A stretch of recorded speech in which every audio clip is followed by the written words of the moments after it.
Good evening, ladies, gentlemen, and distinguished guests of the audience. Welcome to OFFA 2023 and the 10th Annual Oakville Film Festival, live here on site at film.ca cinemas. We're so glad you were able to join us this evening for our special presentation of A Little Prayer, here and one of our exclusive screenings at the festival. Unfortunately, we couldn't have all of our talent for the film in person, which is why we've pre-recorded this very special featurette for you now that was pre-recorded in advance for the Canadian premiere of the movie. We're so glad to be joined now by the director and some of the actors of the film who are going to be speaking with us momentarily. We'd also like to send a special thank you to Expedia Cruises and Celestial Cruises for both sponsoring this screening of the film and also our Audience Choice Award. Don't forget, this movie is eligible for the Audience Choice Prize, where you can vote on your way outside the theater, and one lucky member of the audience this week is going to be going away with a special prize of a cruise for two to Athens, Greece. Now, without further ado, we're going to get to our special pre-recorded Q&A session with some of the talent behind A Little Prayer. Joining us this evening, first is Angus McLaughlin, who was the director, writer, and co-producer of the film. Hello, Angus. Hi. Also joining us right now is one of the members of the cast. She played Tammy, and you know her best from the hit film Don't Breathe and TV shows Suburbia and Zoe's Extraordinary Playlist, Jane Levy. Hi. Thank you so much, both of you, for joining us and being part of this special featurette for our Oakville audiences. We really enjoyed watching your film. Angus, can you start by telling us what was your inspiration in writing the screenplay and coming up with the concept for A Little Prayer? Well, I started this project now 8 years ago. And it takes a long time to make any independent film, but particularly then we ran into COVID and other things. And I realized that in retrospect, I started it when my daughter was 15, and now she's almost actually on the 26th, she'll be 22. So I realized that I was unconsciously writing about parenting adult children and how you still want to tell them what to do and you still want to protect them, and eventually you can't. And how the most loving thing you can do is to let them go, which is what Bill finally says to Tammy, who is the person that he loves to be with more than anyone. He finally says, you have to go for yourself. And how painful that is, but how it really is a loving act. And I think that was sort of an impetus for the whole story. Now, you said this was an 8-year process from first idea now to it being screened today. What was it like finally getting to see the work culminated at your premiere a couple months ago, now getting to see the final product? It was great. And I've said to people, more than feeling proud, I feel accomplished, because it was a big accomplishment to get it done. And I kind of feel like I don't have to do extreme sports or triathlon. I mean, I feel like this was the equivalent of that, because, I raised all the money, and then we had to deal with COVID and just so many things that go into any independent film. And then we got it finished. We got it into Sundance, another film festival. And it was fantastic to see it on a big screen in front of an audience. It was a full house with a great response, and a lot of the people participating in the film had never gotten to see it. We had a large turnout of crew and cast who came to see it, and it really felt like a great accomplishment to get it done, and it couldn't have been a better experience.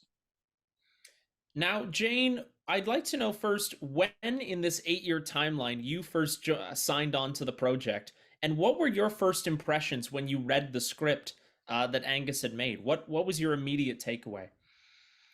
I read the script, I think, February of last year, and I was incredibly moved. I think this is a story that has a really big heart, and I'm not used to reading scripts that move me as much as this one did. And I met with Angus around the same time, and luckily he asked me or trusted me enough to play Tammy.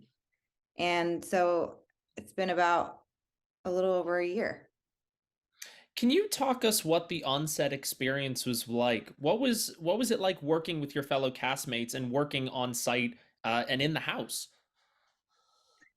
It was independent filmmaking. We are all in a house together. There wasn't trailers, and everybody involved, it all starts with the director. It all starts with Angus. And I found, we were shooting in the town that it takes place in, which is where Angus grew up and where he still lives. And it's very much a character in the story. And I really fell in love with that place. It's called Winston-Salem in North Carolina. And it was really hot. It's the South and it was the summer. And Angus put together a troupe of people that were really interested in the same thing, which is make this movie as best as we could. And I it's hard to explain sometimes when movies are so meaningful to you, and this experience was like profoundly meaningful. And so it was just a small movie that Angus pulled off in this way that I'm so excited by. So what, if And by any, the way, I just want to say it's a small movie because it wasn't a high production, but they're not small ideas. They're big human themes. And yeah, I'm kind of amazed at that. I think profoundly moving is a good way to encapsulate the tone of the film broadly. Was there any specific experience or one day on set that really hit you as profoundly moving, or there was one day of shooting that was deeply touching for you as a performer? Yeah, so I've talked about this in other interviews. I don't know if anyone has heard me say it before, but the scene where Tammy is at the clinic with the doctor getting her abortion pills, that was shot the day that Roe versus Wade was reversed. It was basically 1 hour before we shot that scene. I saw the news on my phone, and it was a day that was just so wild, that timing. And I feel privileged that I'm an artist and that I was able to process my feelings through this role. And it's even more topical when we're talking about, I don't know how to say mifepristone, I hope I'm saying it right. Misoprostol. Yeah. Misoprostol, they're trying to ban that medication now. And I don't know, Angus, your brain was in the zeitgeist, I guess. Yeah, it was incredible. And ironically too, the night we premiered at Sundance was the 50th anniversary of Roe versus Wade. It was just odd when those things happen. But that was very moving to everybody, to the actresses who were in the scene, to all the women, all the men on the set. And, Jane's performance in that scene is extraordinary. That's often applied to you, isn't it? I'll take it. I'd like to hear from both of you. What is the experience like when the atmosphere changes, when the events of the real world become transcendent into the art you're making? How does that change your work, both as an artist and as a professional? I don't know if it changes the work. I mean, I've said before, there are a lot of political ideas in the film. The idea of a women's choice, the idea of veterans and PTSD and dealing with that, addiction, adultery, things that can be extrapolated politically, but I'm always interested in the human aspect of that. And when those political ideas happen in a family, often it's not thought of as political. It's just, this is happening to us now, and it brings things home to roost in a way that I think is profound and moving. and difficult and understandable, because I could imagine perhaps this family were not liberals. They're a military family.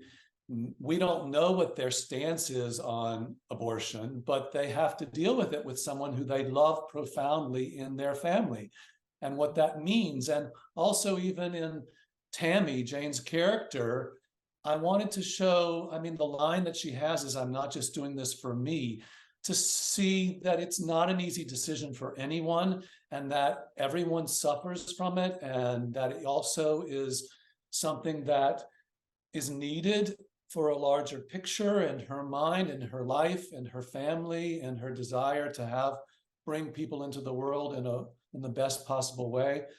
So so it's not like the events affect what I'm writing. It's more like Jane said, the synchronicity makes it makes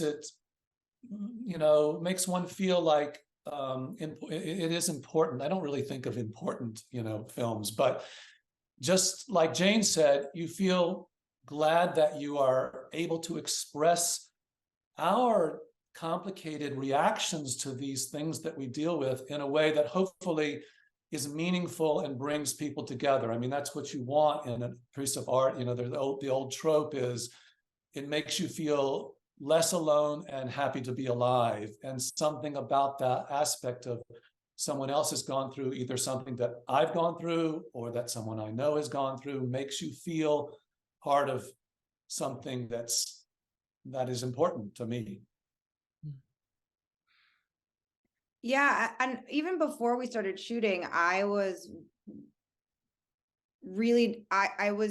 thinking a lot about politics, because I didn't want to make a political commentary on these characters. I wanted to just represent who I believe Tammy to be in the most truthful, authentic way.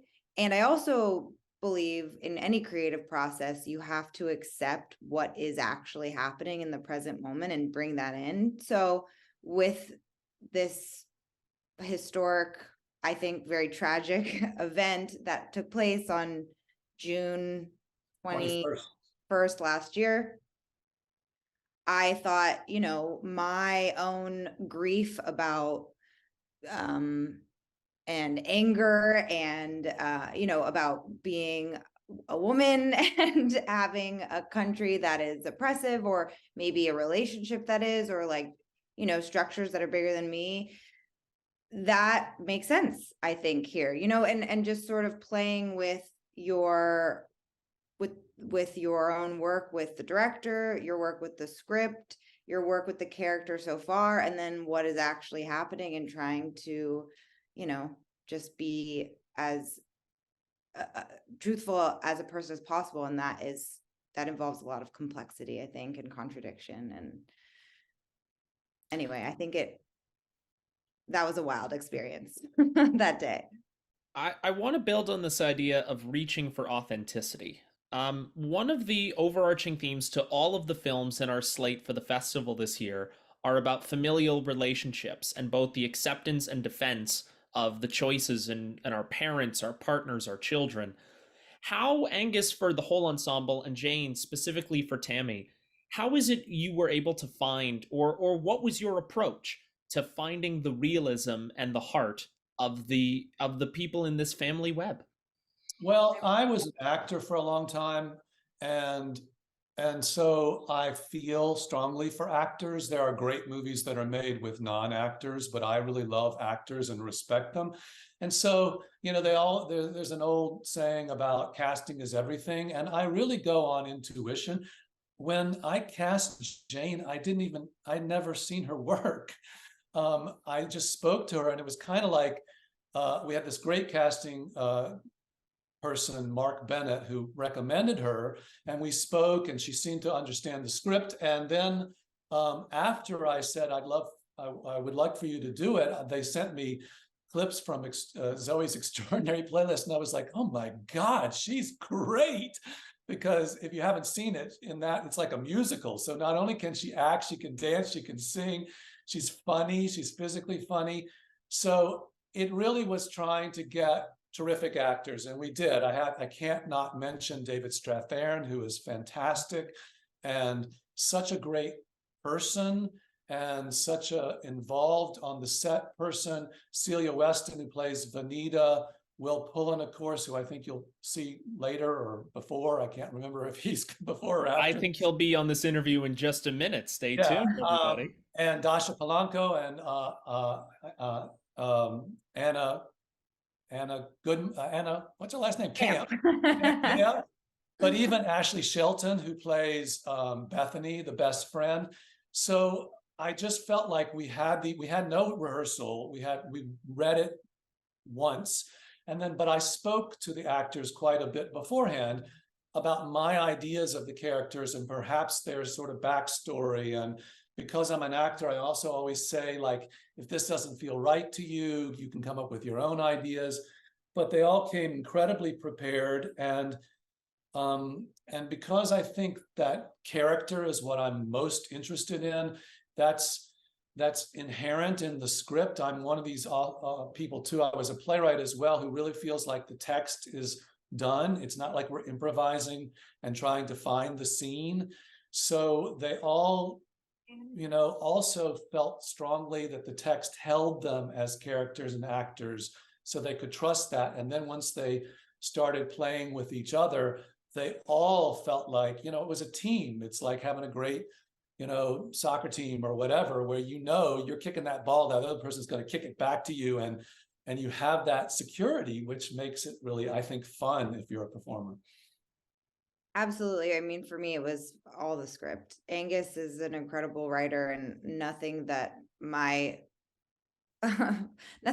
could say is going to like, it's just, our film is, I think it sounds like, hearing from other people's response, very affecting and moving, but it's also funny. And Angus is able to hold polarity and is just, for me, it all comes from the script and Angus's directing. Well, Angus and Jane, both of you worked so incredibly hard on this project, and all of that heart absolutely spills off the screen and into the audience. We can't thank you enough for joining us for this special Q&A and making the time to share your film with us here at the festival. Thank you, both of you. Thanks. And I just have to say, I got married in Canada. We eloped to Prince Edward Island. So I love Canada.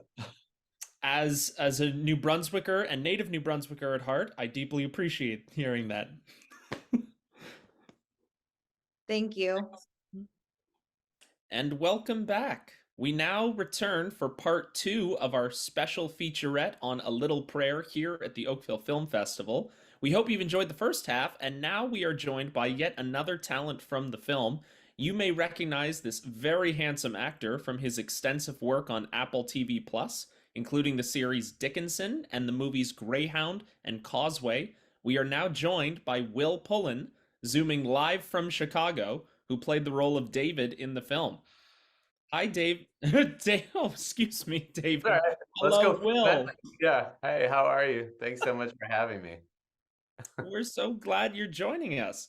So I will just say, you just did, when we were on set, because David Strathairn was playing my father and he played Bill.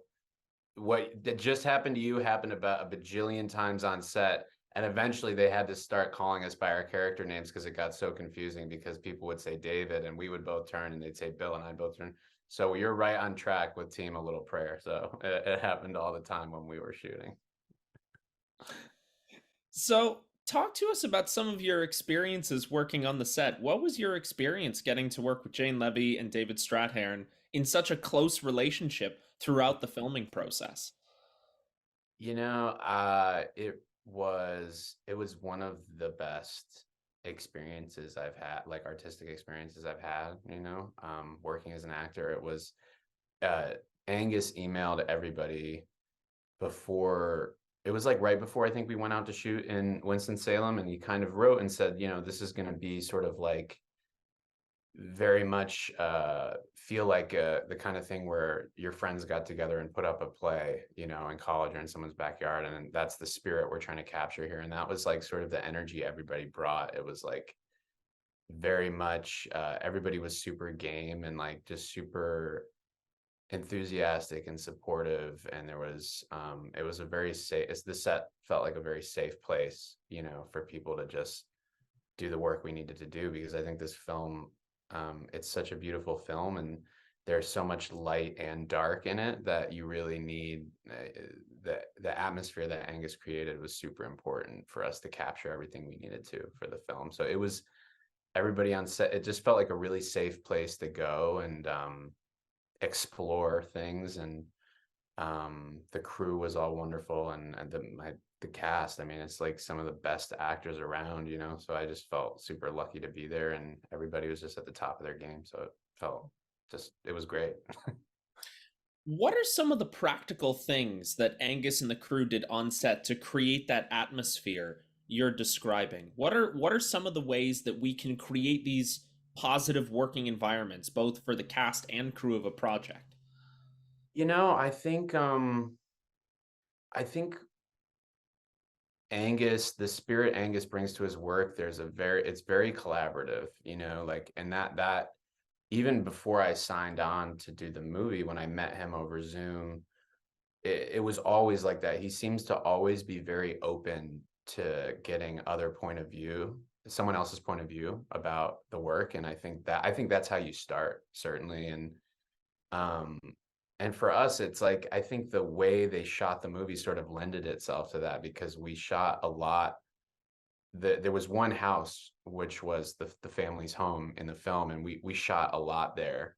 So it sort of did feel like, you know, because you're going to that same house every day, everybody's there. It sort of did feel like this big family reunion kind of thing in the summertime in North Carolina. So I think the way that we were always going back to that one place, and we were all familiar with it, and we were all sort of like crammed into this one house that they were kind enough to let us use. So it's like quarters were tight, you know, so you kind of had to work with everybody else just to even fit in the space. And then, you know, like I said, I think everyone just came in knowing exactly the kind of movie we wanted to make. So I feel like it was very supportive and collaborative. I feel like that's how you start. And then we just got lucky in the way that the film is shot. It felt like we were all crammed in a family reunion, you know, for the summer kind of thing. Let's talk about that family reunion. Mhm. One of the overarching themes to the Oakville Film Festival this year are exploring the interconnected webs of family relationships. Mhm. And your film does an exceptional job looking at different branches of that web. Mhm. What do you think is the core of finding ways to both empathize and also hold our families accountable? Wow. Do you mean in life Yeah, or let me try again. What does a little prayer teach us about the uh, ways we can both empathize with our families while also holding them to appropriate behavior? that's a really wonderful question. I'd have to probably check in with my therapist to get answer that, but it's, I think, you know, what I think that Angus captured is that this is such a universal um struggle, you know, the question you just asked. And like, I think um for me, I think what a little prayer, what hits me about the film is, you know, how to love somebody with boundaries, you know, how to love somebody but also like give them room, you know, it's like give them room to make their own mistakes, you know, especially when it's like an adult parent with adult children. I think that idea of everybody being, you know, their own person. So it's like slipping in, you know, as we all are aging, how family dynamics shift as people are becoming their own people, you know, and how do we love and support somebody while also not enabling, you know, some maybe bad, negative, toxic behavior, you know. I think so that those questions, I really, when I first read the script, you know, the way love, you know, can evolve as people age within a family unit, and how family dynamics need to change, right? Because I feel like we're always sort of fighting up against that as people, you know, not to stay stagnant, and life is constantly changing and evolving. So it's like family dynamics are the same way. It's like we can't approach things the same way we did 10 or 15 years ago, you know, like even within this family, and a little prayer, right? It's like David's not a kid anymore. He's an adult, you know, and he's responsible for these choices he's making. And it's like, I think that's the struggle Bill is coming up against. He's like, how do I love my children who are sort of living these lives that I don't agree with, you know? And I feel like that's something that, especially in the last 4 or 5 years, all over the country, right, people have been grappling with. So I think that's what I came away with anyway. Now, David makes some really bad choices Mhm. in this movie. How do you, as an actor, go about finding objective in tactics and humanizing the bad choices that your character makes? That's a really good question. I think I think it always starts with really good writing. So I think for me as an actor, like I had the gift of having a really brilliant writer. Angus, the way Angus writes all of his characters, I think he presents them as they are without judgment. Hmm. So for Angus and I, what I stressed to him and he stressed to me too is like what we really wanted to come across when people saw this film is like I don't think David is like the villain. You know, I don't think I think he's not a bad person. You know, Oh, yeah, I don't think he's a villain either. He oh does yeah, make pretty selfish choices. oh for sure, yeah. Like I think what we stress is like he's not a villain doing bad things. He's a sick person who needs to get well, right? So for Mm. Angus and I, we really delved into the research of like where his trauma comes from, and you know the family dynamics leading up to the start of the film, that sort of led David to make these choices. So I think for him, so much of the film that Angus wanted to get across is the illusion, you know, or the mask that he has to present to the world that everything is okay. And I know Angus, you know, obviously is from the South, and I have family in the South. I think it's a very like uh southern in southern culture. I feel like there, at least in my family, and from what I hear in Angus's family as well, is there's a very presentational, like everything's okay, even if things are like a mess and like the world's on fire. It's like, but everything's okay, I'm okay, you know, everything happens inside the home kind of thing, you know.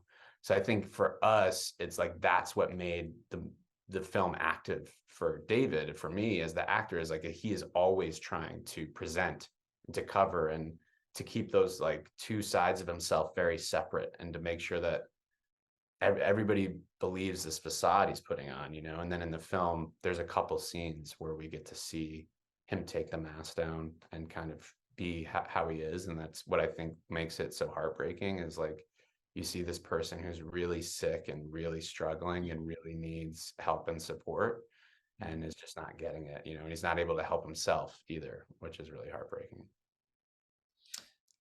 You now have had the experience of sharing a little prayer over the last 5 or 6 months as you've been on a festival circuit, starting with Sundance, but now there's been several of these smaller festivals and events where you've gotten to share the movie. What has been your experience sitting in the theater, getting to share this with the audience? What has that relationship been like for you as the movie is now rolling out? um yeah, we were just talking about this before we get on. Like I'm so excited people are coming back into theaters. Like I think it's such a special place, you know. And it really hit me when we were at Sundance. I mean, also because we hadn't shot it that long ago. I think it's pretty amazing that Angus was able to get everything through post as fast as he did. We only shot this last June. Um, you know, so usually it's like you have to wait such a long time that by the time the movie comes out, you're sort of like, oh yeah, like that thing that we shot like 2 years ago. Oh, here it is. This is so weird. But it felt very fresh. So like sitting in a theater with people experiencing it, it still felt close, you know. And it really, like, I kind of, when we were in Utah, I was like overwhelmed a little bit with like, it was just like emotionally overwhelming, I think, for me, like of how proud I was of the cast and crew in the film, and the response we got. I think it's what we talked about a little earlier. I think it's just like what Angus captured with this film is so universal. I think everybody, especially since the last couple years in this country, it's like we've had to examine our families and the people within it, and like figure out choose how we're going to love people, and navigate how to love people that are doing things, saying things that we don't necessarily agree with, and so I think getting to hear back from people, they're like, yes, like this film like speaks to me, it speaks to my experience. I mean, for me, that's like so much of what we do is about that. So it was really like it's so gratifying to get to share it with people, and to hear from the like it's because I think that's what we were missing, during the pandemic, is that like after the work was done, the ability to connect with the people who had seen it, and identify with them. So that's been the most exciting part for me. Well, we're sad you couldn't come join us up here in Canada to see it, but we are so glad that you, the audience watching this now, were able to enjoy the Canadian premiere of A Little Prayer. This was the first audience, I think, outside the United States that actually got to see the movie. Love that. So, Will, we are so glad that you, and of course Angus and Jane, who we spoke to earlier, you were we're so glad you were able to join us here for this special interview. Thank you so much for making the time to be with us, in spirit, at least here at OFFA 2023. Thank you so much.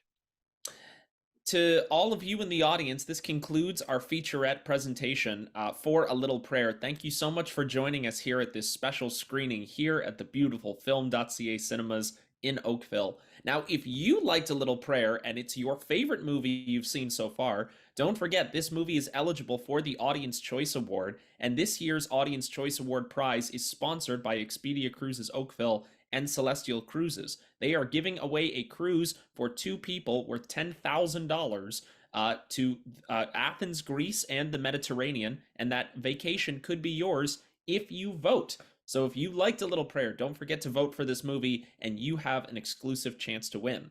If you've been enjoying all the movies we're screening, don't forget the festival is not over yet. We still have tons more movies tomorrow, and we have a number of titles screening virtually over the next 4 days as well before the end of the festival. No matter what movies you choose to see, we're glad you joined us for A Little Prayer tonight. Have a safe trip home this evening. Good night.